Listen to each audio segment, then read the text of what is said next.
Hello students, आज हम लोग 10th क्लास में पॉलिनोमियल्स के बारे में स्टडी करेंगे। पॉलिनोमियल्स का इंट्रोडक्शन पढ़ेंगे और आगे उसके दोनों एक्सरसाइज सॉल्व करेंगे। इंट्रोडक्शन में सबसे पहले पॉलिनोमियल्स के बारे में हम पढ़ेंगे, पॉलिनोमियल्स होता क्या है, व्हाट इज द पॉलिनोमियल। उसके बाद हम पढ़ेंगे कि पॉलिनोमियल्स कैसे कैटेगराइज होता है, डिग्री के बेस पर या टर्म्स के बेस पर कैसे ये कैटेगराइज होता है। उसके बाद जीरोज ऑफ पॉलिनोमियल हम पढ़ेंगे। ये सारी चीजें हम आज स्टडी करेंगे। आइए हम लोग देखते हैं। सबसे पहले what is polynomial. What is polynomial? Polynomials are algebraic expressions. Polynomials एक अलजेब्रिक एक्सप्रेशंस होता है that consist of variables and coefficients. Polynomials algebraic expressions होता है जिसमें दो चीजें होता है, वेरिएबल और कोएफिशिएंट। वेरिएबल और कोएफिशिएंट, वेरिएबल और कोएफिशिएंट, दो चीजों के कॉम्बिनेशन से पॉलिनोमियल बनता है। ठीक, अब यहाँ पर एक एग्जांपल दे रखा है 2x³ plus 5x² plus 7x plus 8। ये दे रखा है पॉलिनोमियल का एग्जांपल। ठीक है, अब आप कंफ्यूज हो सकते हैं कि क्या यही पॉलिनोमियल का एग्जांपल हो सकता है या छोटा बड़ा और भी हो सकता है। तो समझिए, यहाँ पर ये भी हो सकता है 2x प्लस 5, ये भी पॉलिनोमियल है। 7x² प्लस 10x प्लस 8 ये भी पॉलिनोमियल है। एक और ले लेते हैं 2x, ये भी पॉलिनोमियल है, ये भी पॉलिनोमियल है। आइए अब हम लोग देखते हैं पॉलिनोमियल का डिफिनीशन तो समझ में आ गया होगा आपको, और अगर थोड़ा बहुत कम भी समझ में आया होगा तो अभी आगे और समझते रहेंगे हम लोग, पूरा समझ में आ जाएगा। आगे देखते हैं हम लोग टर्म्स। सबसे पहले हम देखते हैं टर्म्स। टर्म्स क्या होता है? सबसे पहले हमने पॉलिनोमियल पढ़ लिया, अब हम पढ़ रहे हैं टर्म्स। टर्म्स क्या है? देखिए बच्चों, यहां पर ये पॉलिनोमियल का एग्जांपल है। इसमें टर्म्स कितने हैं? तो 1 2 3 4, इसमें 4 टर्म्स। इस पॉलिनोमियल में कितने टर्म्स हैं? आप बोलोगे सर 4 टर्म्स हैं। 1 2 3 4, 4 टर्म्स है। वेरी गुड, बहुत बढ़िया। अच्छा, आप ये बताइए इसमें कितने टर्म्स हैं? तो आप बोलोगे सर इसमें 2 टर्म्स है। 2x एक हो गया और 5 एक हो गया, यानी 1 2, 2 टर्म्स। बेटा टर्म्स कैसे डिफरेंशिएट करते हैं, अलग अलग करते हैं? तो आप बोलोगे सर प्लस या माइनस अगर लगा हो तो इसका मतलब है टर्म्स अलग अलग हो गए।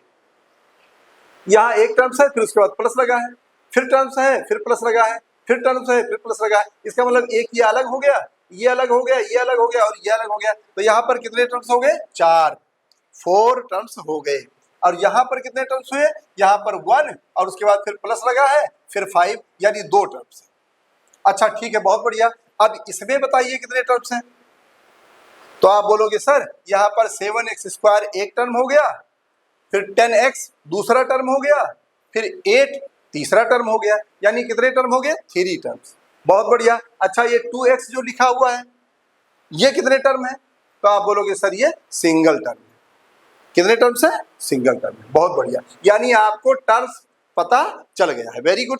अच्छा, अब टर्म्स में ही 2 चीजें होता है, कुछ नंबर लिखे होते हैं और बगल में वेरिएबल लिखे होते हैं। नंबर लिखे होते हैं और बगल में वेरिएबल लिखे होते हैं। तो इसके आधार पर हम कैसे इसको पढ़ेंगे ये क्या होता है? तो जो नंबर होता है उसको बोलते हैं नंबर पार्ट कोएफिशिएंट। कोएफिशिएंट बोल सकते हैं हम। ये जो x के आगे जो नंबर पड़ा होता है उसके बोलते हैं नंबर पार्ट कोएफिशिएंट, या कोएफिशिएंट बोल सकते हो, कोएफिशिएंट ऑफ x। ठीक, और उसके बाद में ये जो x है, x को बोलेंगे वेरिएबल, यानी 2 जो है वो नंबर पार्ट कोएफिशिएंट हो गया और x क्या हो गया? वेरिएबल। अब चलो और हम थोड़ा सा चेक कर लेते हैं। अच्छा बेटा ये बताओ इस 7x² में कोएफिशिएंट कितना है? आप पूछोगे सर किसका कोएफिशिएंट आप पूछ रहे हो? तो बेटा मैं पूछ रहा हूँ x² का कोएफिशिएंट कितना है? आप बोलोगे सर x² का कोएफिशिएंट 7 है। x² का कोएफिशिएंट 7 है। बहुत बढ़िया, वेरी गुड, बहुत अच्छा जवाब दिया आपने। चलो आगे हम देखते हैं। अच्छा बताइए 10x में x का कोएफिशिएंट क्या है? आप बोलोगे सर x का कोएफिशिएंट 10 है। वेरी गुड, बहुत अच्छा समझ में आ रहा है आपको।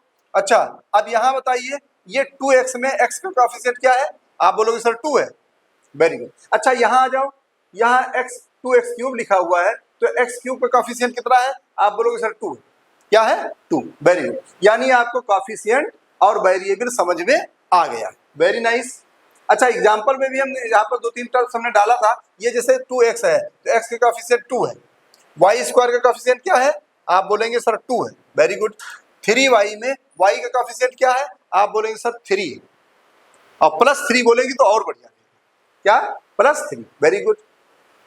यानी कोएफिशिएंट आपको, यानी टर्म्स आपका क्लियर हो गया। अब हम तीसरे पॉइंट पे चलते हैं, तीसरे पॉइंट पे आ जाओ, ये third point, types of polynomials on the basis of terms. Term हमने पढ़ लिया है, अब टर्म्स के बारे में हम पढ़ेंगे कि कैसे कैसे पॉलिनोमियल को हम कैटेगराइज करते हैं। अगर सिंगल टर्म है किसी भी पॉलिनोमियल में, अगर सिंगल टर्म है तो आप बोलोगे सर ये मोनोमियल पॉलिनोमियल। कौन सा पॉलिनोमियल है, मोनोमियल, मोनोमियल है। पॉलिनोमियल मत लगाइए क्योंकि पॉलिनोमियल तो बहुत सारा हो जाएगा, खाली मोनोमियल बोलेंगे। ये types of polynomials on the basis of terms, यानी अगर सिंगल टर्म है तो हम बोलेंगे मोनोमियल। क्या है, मोनो मीन्स होता है सिंगल, और मियल का मीन्स क्या हुआ, अलजेब्रिक एक्सप्रेशन, यानी सिंगल टर्म का अलजेब्रिक एक्सप्रेशन हुआ, वेरी गुड। अच्छा बाइनोमियल, ये क्या है सर, बेटा यहाँ पर दो टर्म है, कितने टर्म है, दो, 5x + 4। अच्छा कुछ बच्चे कंफ्यूज रहते हैं, सर यहाँ 5 लगा है, x लगा है और 4 लगा है, तो सर इसे 3 क्यों नहीं गिना जाता है, 1 2 3। तो बेटा उनसे हमें ये बोलना है कि जो ये 5x है ना, इसके बीच में ना तो प्लस लगा है ना माइनस लगा है, इसलिए ये टर्म अलग अलग डिफरेंट अलग अलग टर्म नहीं होंगे, इसको हम सिंगल टर्म ही बोलेंगे। 5x यानी सिंगल टर्म और 4 दूसरा टर्म, यानी बताइए बाइनोमियल में कितने टर्म हो गए, आप बड़े तेजी से बोलोगे सर 2 टर्म। कितने टर्म है, 2 टर्म, वेरी गुड। अच्छा ट्राइनोमियल पे आ जाओ, ट्राइनोमियल पे आप देख रहे हो कितने टर्म है, आप बोलोगे सर अब हमें आ गया, अब हमें टर्म्स बताना आ गया सर, यहाँ पर एक टर्म ये है, दूसरा टर्म ये है और तीसरा टर्म ये है, क्योंकि हमें पता है प्लस या माइनस जो होता है वो टर्म को अलग अलग करता है। यानी यहाँ पर प्लस लगा इसका मतलब ये टर्म अलग हो गया, फिर यहाँ प्लस लगा ये टर्म अलग हो गया, यानी एक टर्म ये, 2 टर्म ये और तीसरा ये, यानी ट्राइनोमियल में सर 3 टर्म्स होते हैं। सर ट्राइनोमियल में कितने टर्म्स होते हैं, 3 टर्म्स होते हैं, वेरी गुड, बहुत अच्छा समझ में आ रहा है। अब आए पॉलिनोमियल पे, पॉलिनोमियल में हम देख रहे हैं कितने टर्म्स होते हैं, तो आप बोलोगे सर 3 टर्म्स से ज्यादा अगर हो जाए, 3 टर्म से अगर ज्यादा टर्म्स हो जाए तो उसको हम पॉलिनोमियल बोलेंगे, चाहे 4 टर्म हो जाए, चाहे 5 टर्म हो जाए, चाहे 6 टर्म हो जाए, चाहे 10 टर्म, यानी 3 से ज्यादा टर्म को हम क्या बोलेंगे, पॉलिनोमियल। बाई क्वाड्रेटिक भी हम 4 टर्म्स को बोल सकते हैं, मगर आवश्यकता नहीं है, आप पॉलिनोमियल डायरेक्ट बोलिए, ठीक। तो ये हमें समझ में आ गया, एक बार हम रिवीजन करा देते हैं। सिंगल टर्म है तो मोनोमियल, 2 टर्म है तो बाइनोमियल, 3 टर्म्स है तो ट्राइनोमियल, 4 टर्म्स है तो 4 टर्म्स है या उससे ज्यादा है पॉलिनोमियल आप बोलिए, वेरी नाइस। अब आपको पॉलिनोमियल का डिफिनीशन समझ में आ गया, टर्म के बारे में पता चल गया, और उसके बाद में कोएफिशिएंट और वेरिएबल पता चल गया, फिर आपको पता चल गया कि पॉलिनोमियल टर्म के आधार पर कैसे बांटे जाते हैं। एक टर्म है तो मोनोमियल, 2 टर्म है तो बाइनोमियल, 3 टर्म्स है तो ट्राइनोमियल और 4 टर्म्स है तो पॉलिनोमियल, ओके। आइए अब हम चलते हैं 4 पार्ट पे, ये है 4th part, degree of polynomial, degree of polynomial. अब डिग्री क्या होता है सबसे पहले हमें समझना है, डिग्री क्या होता है, highest power of the variable in polynomial. Polynomial में हाईएस्ट पावर को हम डिग्री कहते हैं।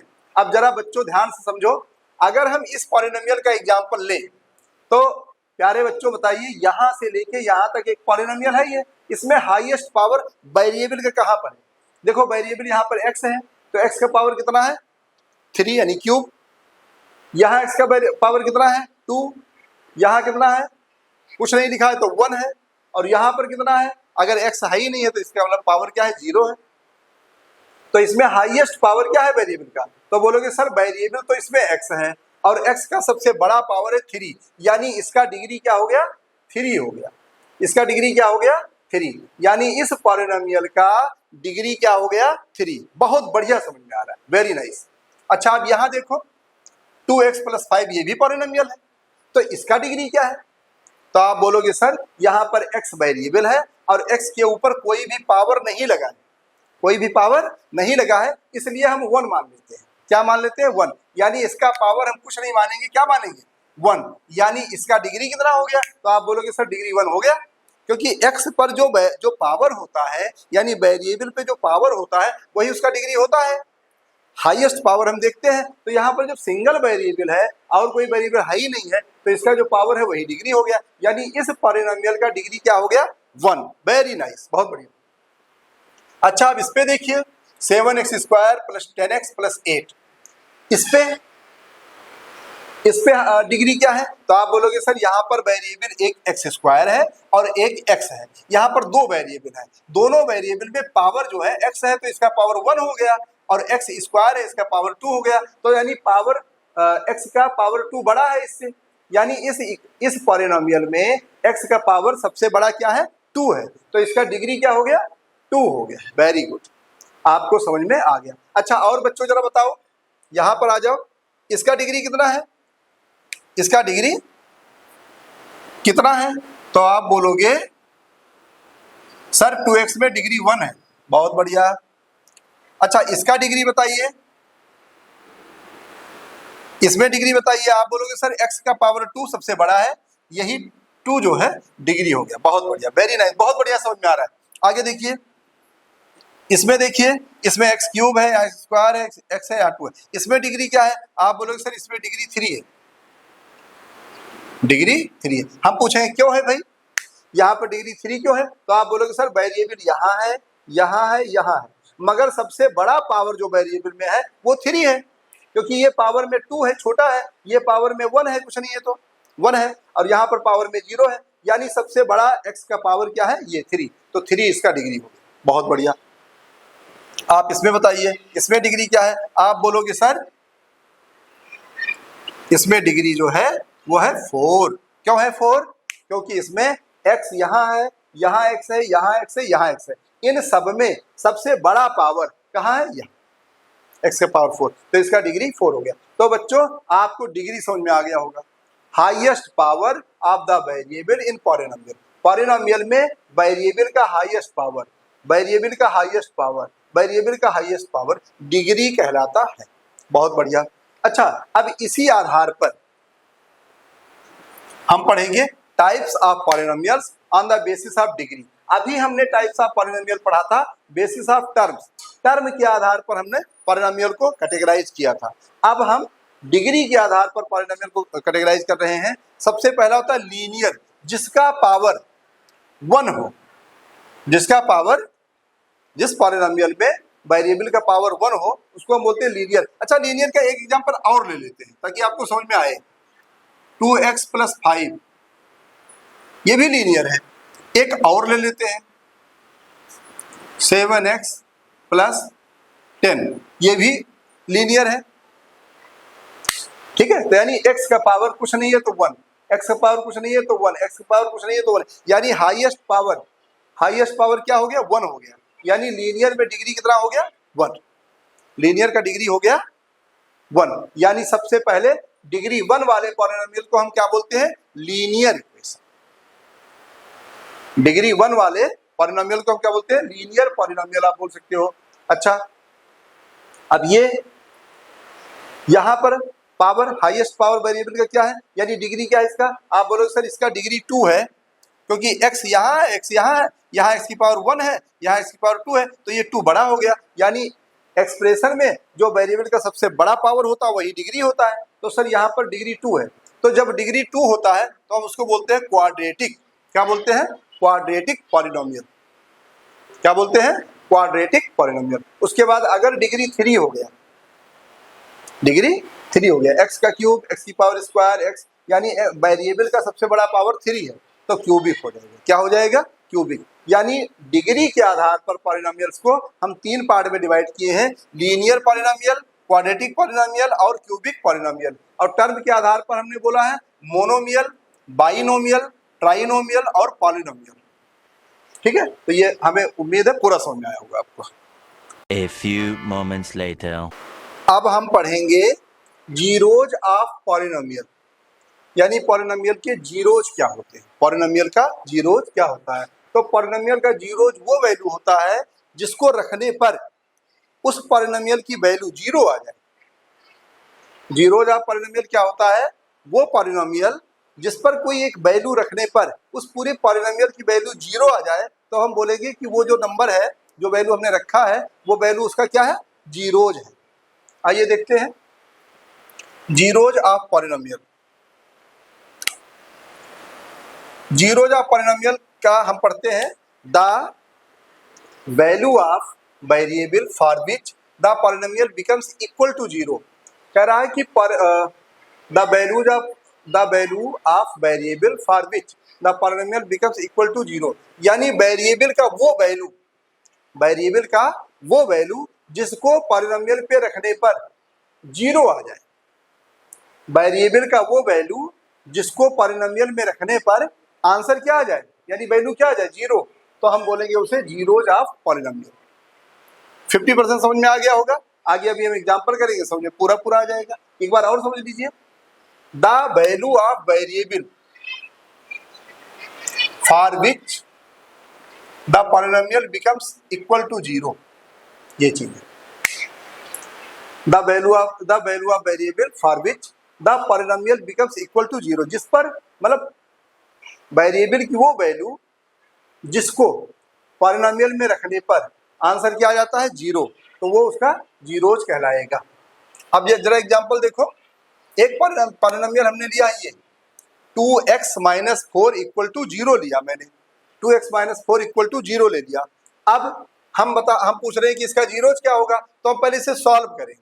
2x minus 4 equal to zero हो गया, ठीक है। फिर ये -4 को इधर भेजो, क्योंकि हमारा टारगेट होता है वेरिएबल को अलग करना। हमारा टारगेट होता है वेरिएबल को अलग करना। तो अब यहाँ पर देखो, यहाँ 2x माइनस 4 है, इधर इक्वल जीरो है। हमने पहले -4 को इधर भेजा, जब -4 इधर गया तो क्या हो गया? +4 हो गया। अब यहाँ क्या बच गया? 2x बच गया। अब 2x में आप देखो, हमें 2 भी भेजना है, क्योंकि हमें वेरिएबल को क्या करना है? अलग करना है। वेरिएबल को बिल्कुल इंडिपेंडेंट करना है, अलग करना है। अब 2 को इधर भेजो तो 2 इसमें मल्टीप्लाई है। अब ये 2 क्या है? मल्टीप्लाई है। जब 2 इस तरफ आएगा तो अपान में क्या हो जाएगा? डिवाइड हो जाएगा। यानी क्या हो गया? x इक्वल टू 4/2 आ गया। अब उसके बाद हमने काट दिया, कैंसिल कर दिया। 2 1 जा 2, 2 2 जा 4, x इक्वल टू क्या आ गया? 2। ये आ गया। तो अब x इक्वल टू 2, यानी 2 इस इक्वेशन का क्या है? जीरोज है। यानी जो x इक्वल टू 2 आया है वो इसका जीरो है। आप बोलोगे सर ये कैसे हो गया भाई? x इक्वल टू 2 आ गया, इसका जीरो कैसे हो गया? तो बच्चों ध्यान से जरा समझो, ये जो जीरो आया है, अगर हम इस वैल्यू को इसमें रखें तो इसका आंसर क्या आएगा? जीरो आएगा। कैसे आएगा देखो आप, मैं सॉल्व करके दिखाता हूं आपको। हमने यहाँ पर 2x माइनस 4 लिख दिया, एट x इक्वल टू 2, हमने x बराबर 2 इसमें रखा, x बराबर 2 इसमें रखा। जब हमने इसमें 2 रखा तो देखो 2 और x की वैल्यू क्या हो गया? 2 और -4 हो गया। अब यहाँ पर 2 2 जा 4, 4 और -4 हमने लिख दिया। 4 में से 4 गया, क्या आ गया? जीरो। यानी जीरो आया कि नहीं आया? यानी कहने का अर्थ यह है कि x बराबर 2 जो आया है वो इस पॉलिनोमियल का क्या है? जीरोज है, जीरो है। और एग्जाम्पल लेते हैं हम लोग, एग्जाम्पल और लेंगे तो और बढ़िया समझ में आएगा।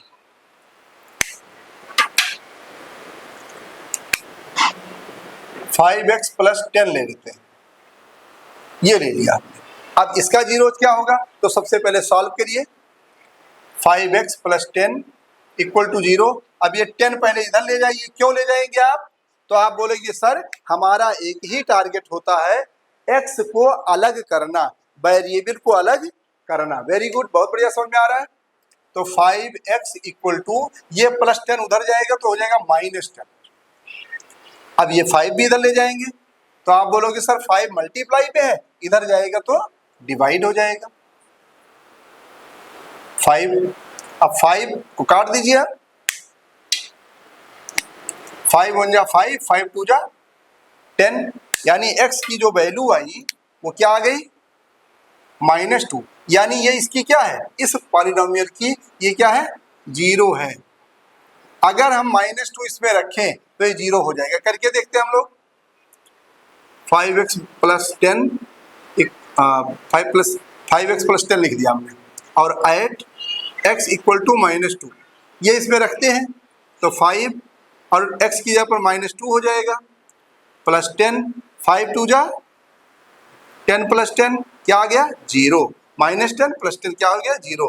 अब देखिए ये इसका 0 आ गया नहीं आ गया, यानी कहने का अर्थ है कि वो वैल्यू, यहाँ डिफिनेशन फिर से समझिए, the value of variable, variable की वो वैल्यू, वेरिएबल की वो वैल्यू, देखो यहाँ पे x बराबर 2 है, यहाँ इक्वल -2, वेरिएबल की वो वैल्यू जिसको इस इक्वेशन में रखने पर इसका वैल्यू क्या आ जाए 0 आ जाए, तो हम उसको बोलते हैं जीरोज ऑफ पॉलिनोमियल। अब पूरा समझ में आपको आ गया होगा। अच्छा आगे देखिए, number of zeros in polynomial equal two degree, यानी नंबर ऑफ जीरोज, कितने जीरोज बनेंगे वो डिग्री पर डिपेंड करेगा। देखो बच्चों यहाँ पर पावर में x 1 है, यहाँ भी पावर 1 है, यानी डिग्री कितनी है इसकी 1 1, तो जब डिग्री 1 1 है तो जीरो कितना कितना आया 1 1 आया। देखो यहाँ पर ये 1 0 जी आ गया, इसका 1 0 आया और इसका भी 1 0 आया, यानी कहने का मतलब है कि जब पॉलिनोमियल डिग्री 1 का होता है तो 1 0 आता है, यही अगर पॉलिनोमियल 2 होगा तो डिग्री कितना आएगा, तो जीरोज कितने आएंगे 2 2 जीरो जाएंगे। अगर डिग्री 2 है तो डिग्री 3 है तो जीरोज कितने आएंगे 3 3 आएंगे। ये फर्दर हम लोग सॉल्व करेंगे आगे। One eternity later. Hello student, अब हम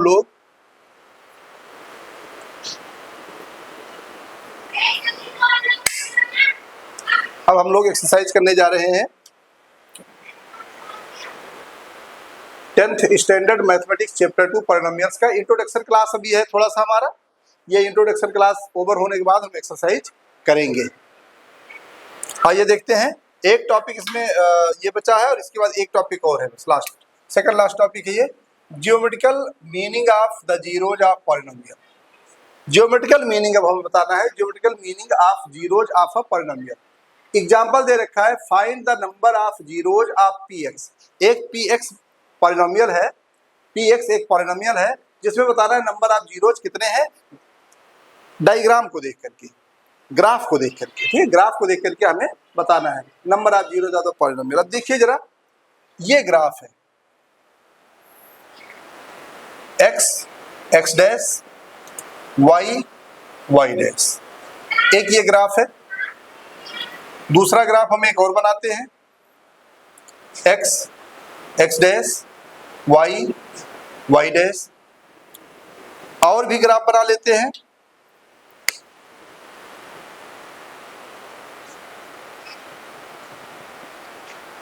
इतने ग्राफ बना लेते हैं ताकि हमें ज्यादा से ज्यादा समझ में आए।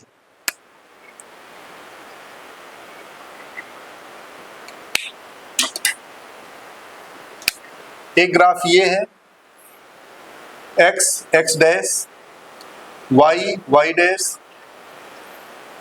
एक ग्राफ ये है y y dash x dash x x x dash y y dash, एक ग्राफ है x dash x y y dash. ये हमने बहुत सारे ग्राफ ले लिए, ग्राफ 1 2 3 4 5 6 ग्राफ हमने ले लिया है। अब हमें इस ग्राफ में नंबर ऑफ जीरोज बताने हैं, number of zeros of px ये है, ये x पॉलिनोमियल पर हमें ग्राफ बताने हैं। अब जरा देखिए, अगर क्या होता है number of zeros x axis, ये x एक्सिस है, x एक्सिस पर जितना कट होगा या टच होगा लाइन का जितना कट होगा, जितना टच होगा, वही उसका जीरोज होगा। अब जरा देखिए, यहां पर एक ये लाइन गया, क्या ये लाइन या कर्व, जो भी आप समझ लीजिए कर्व है, क्या ये x x डैश वाले लाइन को टच किया? ये टच नहीं किया। जब टच नहीं किया तो जीरोज कितना हो जाएगा नंबर ऑफ जीरोज जीरो हो जाएगा। कितना हो जाएगा? पी एक्स का नंबर ऑफ जीरोज कितना हो जाएगा? जीरो। ठीक, एक हम बनाते हैं, ये गया। इसमें बताइए नंबर ऑफ जीरोज कितना है? तो आप बोलेंगे नंबर ऑफ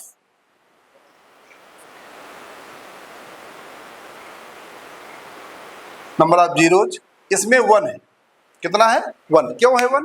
क्योंकि यहां पर एक्स एक्सिस को एक पॉइंट पे कट कर रहा है, एक पॉइंट पे कट कर रहा है, तो नंबर ऑफ जीरोज कितना हो गया? 1 आ गया। ये देखिए,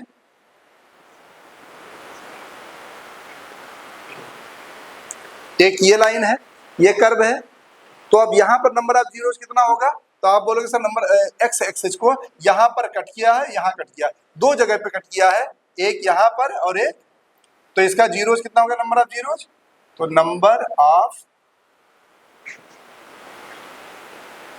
ऑफ जीरोज हो जाएगा 2। नंबर ऑफ जीरोज कितना हो जाएगा? 2। और देखते हैं हम लोग,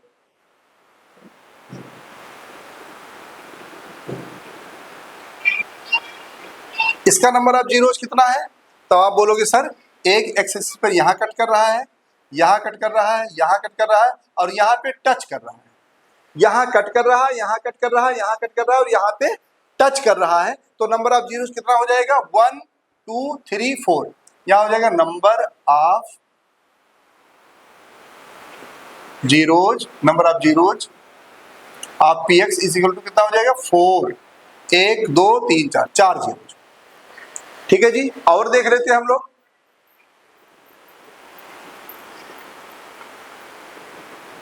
ये कर दिया हमने। अब इसमें बताइए कितने जीरोज हैं? तो आप बोलेगे सर एक यहां कट है, 2 कट है, 3 कट है, 4 कट है, 5 कट है, 6 कट है और 7 कट है, तो नंबर ऑफ जीरोज कितना हो जाएगा? आप बोलोगे सर नंबर ऑफ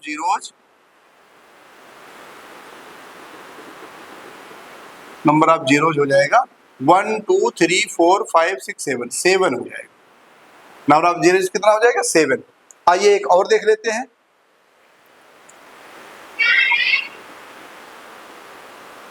इसमें नंबर ऑफ जीरोज कितना है?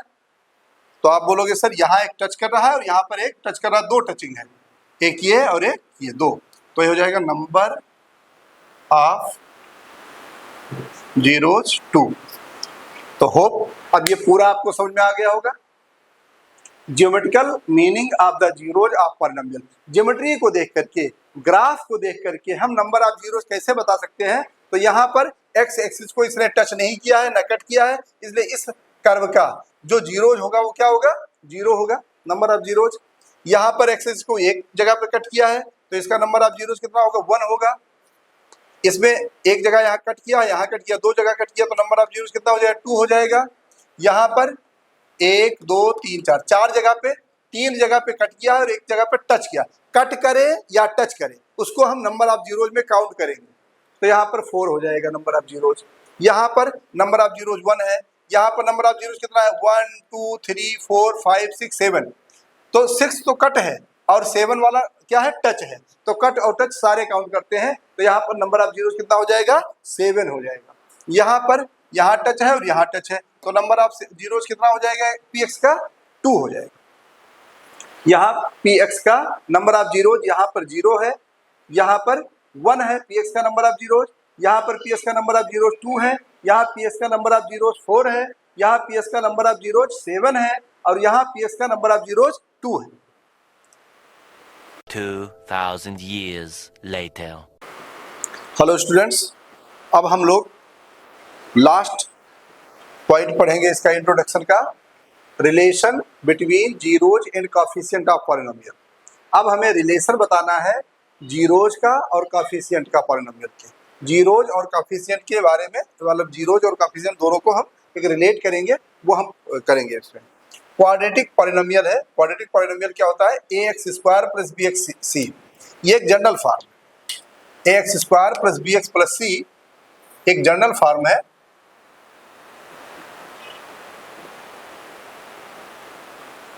जनरल फॉर्म है क्वाड्रेटिक पॉलिनोमियल का।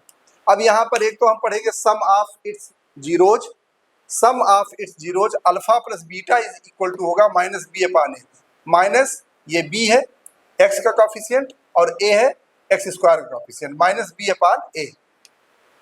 प्रोडक्ट ऑफ इट्स जीरोज पढ़ेंगे alpha into beta equal to c upon a, यहाँ कांस्टेंट सी है और एक्स स्क्वायर का कॉफिशिएंट यहाँ है, यानी अल्फा प्लस बीटा इक्वल होता है minus b upon a minus x का कॉफिशिएंट अपान एक्स स्क्वायर का कॉफिशिएंट, और product of its zeros alpha into beta equal होता है सी अपान ए कांस्टेंट और अपान में एक्स स्क्वायर का कॉफिशिएंट। तो इसे हम इस तरह से करेंगे। अब एक एग्जांपल लेते हैं हम लोग, ये एग्जांपल हमने लिया x square plus 7x plus 10, इसको हम मिड टर्म स्प्लिटिंग से सॉल्व करेंगे, यानी बीच वाले टर्म को हम दो हिस्सों में दो पार्ट में डिवाइड करके हमें सॉल्व करना है। आइए देखते हैं कैसे सॉल्व करते हैं हम लोग। सबसे पहले तो हम लोग क्या करते हैं, इसके आगे कुछ नहीं लगा है तो 1 मान लेते हैं और इसको इससे मल्टीप्लाई करते हैं। मल्टीप्लाई करेंगे एक्स स्क्वायर इंटू 10 इक्वल हो गया 10x स्क्वायर। अब इस 10x स्क्वायर को दो पार्ट में हम डिवाइड करते हैं, दो पार्ट में डिवाइड करते हैं 10x स्क्वायर को, यानी ये 7x जो है 7x को हम नहीं, ये तो मल्टीप्लाई हो गया 10x स्क्वायर, ठीक है।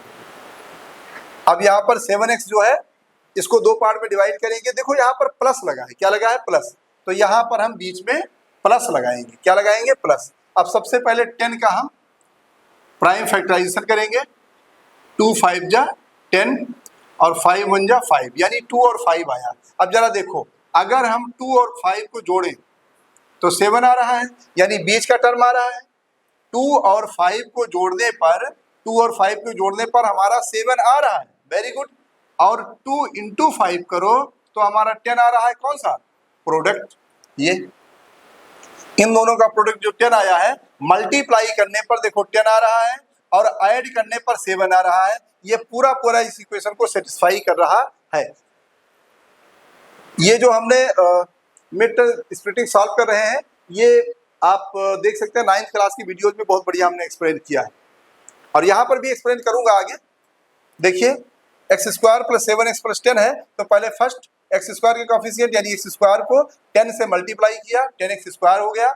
इसको दो पार्ट में हमें डिवाइड करना है। अब कितना कितना डिवाइड हो जाएगा, 2x और 5x, ये 2 और 5, 2x और 5x में डिवाइड हो जाएगा। अब 2x प्लस 5x करो तो 7x हो गया और 2x और 5x को मल्टीप्लाई करो तो क्या हो जाएगा 10x स्क्वायर, ये आ जाएगा, ठीक है।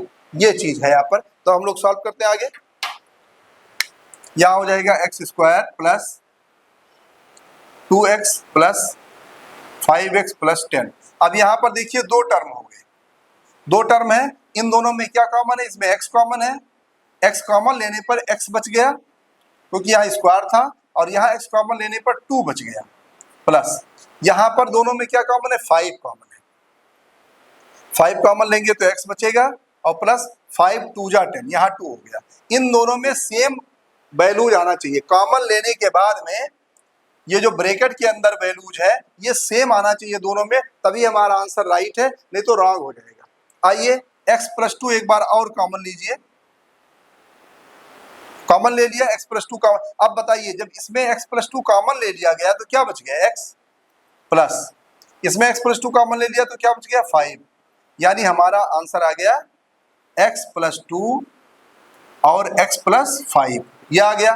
तो अल्फा कितना हो गया, अल्फा हो गया 2 और अल्फा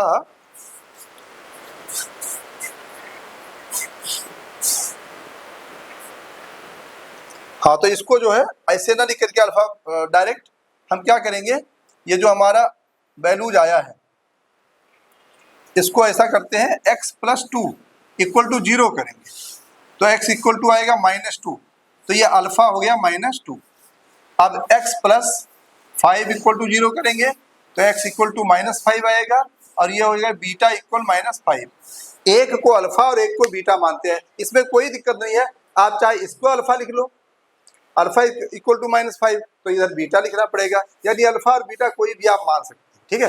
तो यहाँ पर 2 जीरोज आया था, हमने इस जीरोज को x प्लस 2 इक्वल 0 किया, 2 इस तरफ गया, -2 हो गया और अल्फा इक्वल -2 आ गया। ऐसे ही x प्लस 5 इक्वल टू 0 था, ये प्लस 5 इस तरफ गया, माइनस 5 हो गया, और फिर बीटा इक्वल माइनस 5 आ गया। अब हमें इसे प्रूफ भी करना है, वेरीफाई करना है कि ये सही है या गलत है। तो आइए वेरीफाई करते हैं हम लोग। Alpha plus beta equal to minus b upon a और alpha into beta equal to c upon a, हमें वेरीफाई करना है। अब बताइए अल्फा कितना है, आप बोलेंगे सर -2 है, वेरी गुड। बीटा कितना है, आप बोलेंगे सर -5 है, बहुत बढ़िया। इक्वल, अच्छा ये माइनस बी अपान ए जो है, बी कितना है, तो आप बोलेंगे सर देखो इसका कंपैरिजन किससे करते हैं, a x square plus b x plus c से करते हैं इसका comparison, a x square plus b x plus c से करते हैं। तो बताइए इसके आगे कुछ नहीं है तो 1 मान लेंगे, और ए कितना है, ए 1 है, ए कितना है 1।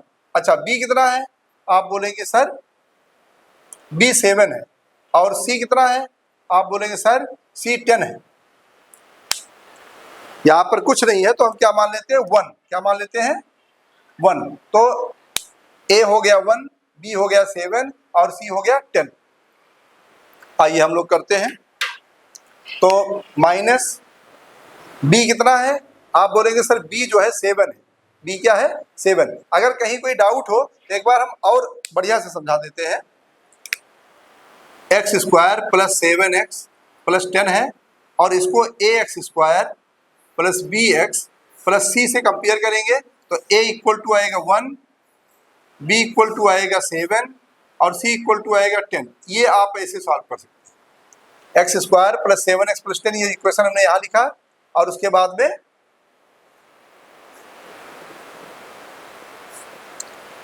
कंपेयर किया, ए एक्स स्क्वायर के आगे कुछ नहीं तो 1 मानेंगे, ए इक्वल टू 1 हो गया, बी इक्वल टू 7 हो गया और सी इक्वल टू 10 हो गया, ये कर दिया। आइए अब आगे करते हैं। माइनस बी कितना है, आप बोलेंगे सर 7 है, ए कितना है 1 है, ठीक है। अब -2 और प्लस और माइनस का मल्टीपल कितना होता है, आप बोलेंगे सर माइनस होता है।